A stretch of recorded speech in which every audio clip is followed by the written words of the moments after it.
come and tell us what your problems are. Kí ló ń ṣẹlẹ̀ sí yín gangan. Ṣọlá. Ma, ẹ kálẹ́ ma. Ẹ kálẹ́, ṣé Nàìjíríà lẹ ń gbé? Yes ma. Ẹ jọ̀ọ́ kí ló dé tẹ́ fi ń ṣe bẹ́ẹ̀? No, ẹ má bínú o. Sherry, one thing ni pé number one máa sọ pé àtinúró láti bẹ́ṣin. Sherry, we Nigerians tá ń gbé Nigeria yín báyìí. Sherry, thank God pé ẹ̀yin ẹ ti wà lucky, ẹ ti wà fortunate pé you are no longer living in Nigeria. Mo remember, was it not 2 years ago, mo rí èmi àti yín àpàdé ní kí lórúkọ yìí báyìí. Ibi lẹ́ẹ̀mẹ́ tó ti máa ń jàmàlà yẹn. Kí lórúkọ ẹ̀? Ibi tó ti máa ń jàmàlà níbi side ibi kátó débi OPEYEMI yẹn tá máa yàwọ́ nú báyìí. Ìlú wo? State wo? Abẹ́òkúta náà. O l'Abẹ́òkúta. Ibi tó ti máa ń tàmàlà yẹn tẹ wá rà màlà lọ́jọ́ yẹn. Okay, ibi Òkèlèwọ̀. No. Ibi building gíga yẹn. No. Ibi kí lórúkọ ẹ̀ ká tó dé o. Kí ló ṣẹlẹ̀? Mi ìrántí mọ́. Yeah, we talk, like we have some talks. Lọ́jọ́ yẹn ní time yẹn bla bla bla bẹ́ẹ̀. Ṣé wọ́n pé àwọn Nàìjíríà tá ṣe wà yìí àwọn politician wọ́n ti da gbogbo ẹrù. Politician náà. Owó. Ṣé politician ló gbá èmi ni? Ṣé politician ló sọ fẹ́ mi wípé ẹ máa gbọ́ sà? Ṣé politician ni mo pè ní mo ní òkè mo kàn fẹ́ fún yín lẹ́sàmpù o? Ókè o. Mo fẹ́ ẹ jẹ́ fún yín lẹ́sàmpù nǹkan tó ṣẹlẹ̀ sí mi. Ó pọ̀ gan o. Now, property tí mò ń ṣe yẹn nígbà yẹn, ẹ mọ̀ pé mo ti rà tipẹ́ so mo ti ó ti ní gate ẹ̀ ti old. Mo wá fẹ́ ra new gate. Mo wá nóda gate ó tún bá mi lọ ra new gate. Gate tẹ yọ yìí o. Ẹ bá mi gbé sínú compound. I have other properties in the area. So tí má ti fence yẹn, màá lọ old gate yìí, màá lọ fi síbẹ̀. Ẹ filẹ̀ sínú compound. So the new gate FE. So obviously they finished everything. I could not go home. I was not home. The lot that happened though. By the time I got home, the supervisor in charge of that project, ó ti target. Okay. Ó ti your pumping machine. The bow la ṣe. Bow wọ́n pè mí pé bow pumping machine no bow. Ó bàjẹ́ kíníkan. Àṣírí ọlọ́pàá fún mi. Ó ti yọ ó ti tà.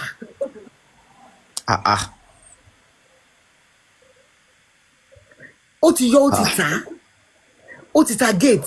Now another thing, wọ́n pè mí but ta fẹ́ ṣe tiling in the whole building. So they called me and I specifically said, look, don't do the tiling behind me. Ọlọ́run ṣe social media time láwa.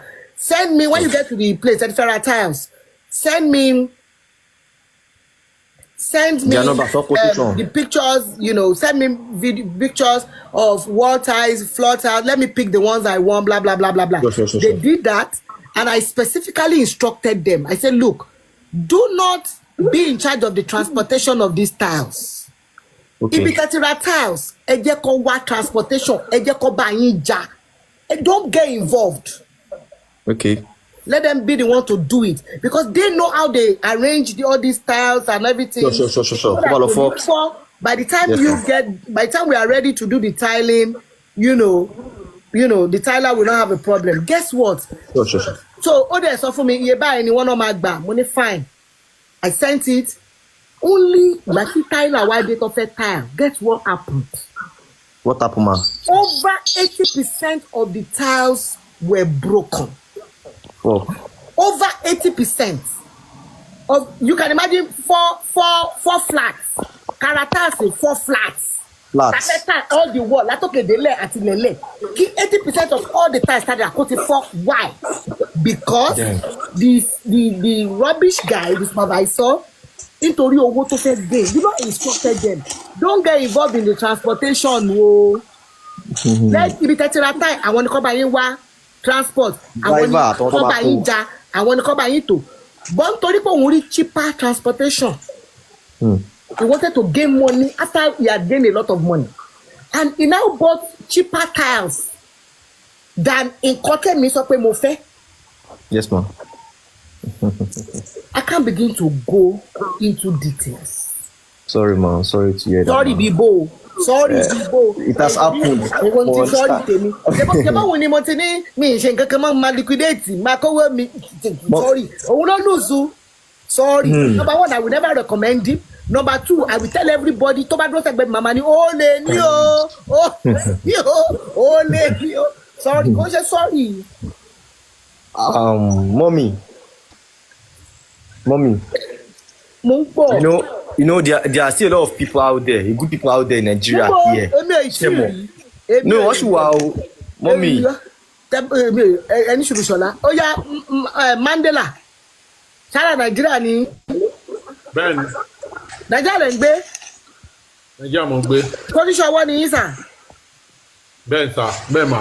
Ẹjọ́ kí ló tẹ̀ ń ṣó wa ń ṣége banza?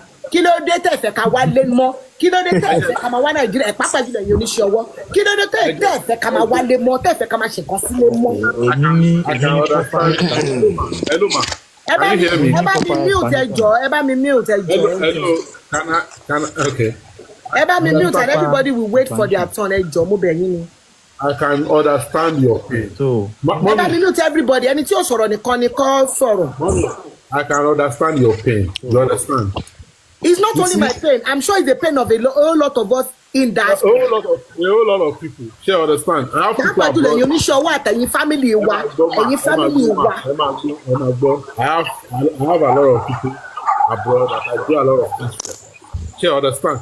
But Sherry, my advice is it's very difficult to get. Please mute. If you know you're not talking, please look at it. Go on. I want Facebook not affect go on. It's very difficult. It's very difficult to get people that are honest. Very, very difficult. But when it is to the disadvantage of those that are dishonest, she understand. Yes. I had a client in America. What do you call it? Sir? I'm a builder. I'm an engineer. So, but ẹ máa gbọ́ mi. Okay, sir. Cherry mo yín ẹ̀rí ọmọ mi mo máa rí yín nínú redemption camp dáadáa tẹ́lẹ̀ that was a day you came to project office with wine and all to come and give during Christmas time. I think it's a long time ago. So mo mọ̀ yín but ẹ̀yin ò mọ̀ mi.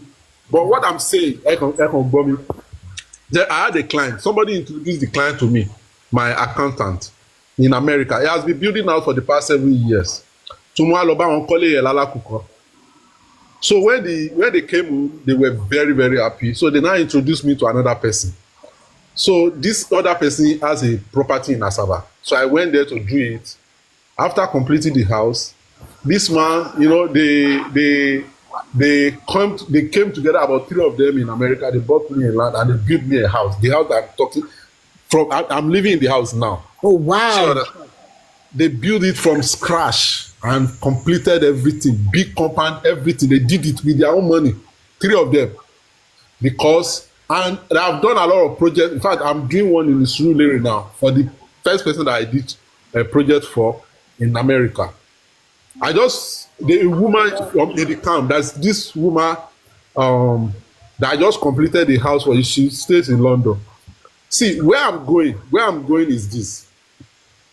Sherry, there was a time they introduced somebody to me. Lakure, àwọn American only. So wọ́n ti ń kọ́lé ẹ bí family wọn, wọ́n ti jẹ wọ́n ti ṣe. So when the woman begged me to go, when I got there, the person that was handling the project, bí àbúrò ọkọ ẹni, he now told me pé kí n jọ pé pé ẹ̀gbọ́n òun wà l'Amẹ́ríkà. Ó sọ sọ story pé ibi tó ti jẹ ẹ máa gbọ́ mi ma ẹ jẹ́ kí n sọ fún mo fẹ́ sọ ìtọ́.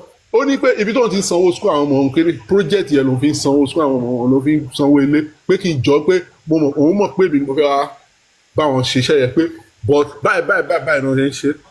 So when I inspected the project and I came back to the camp and I called the woman say pé mi ní ráyè ṣe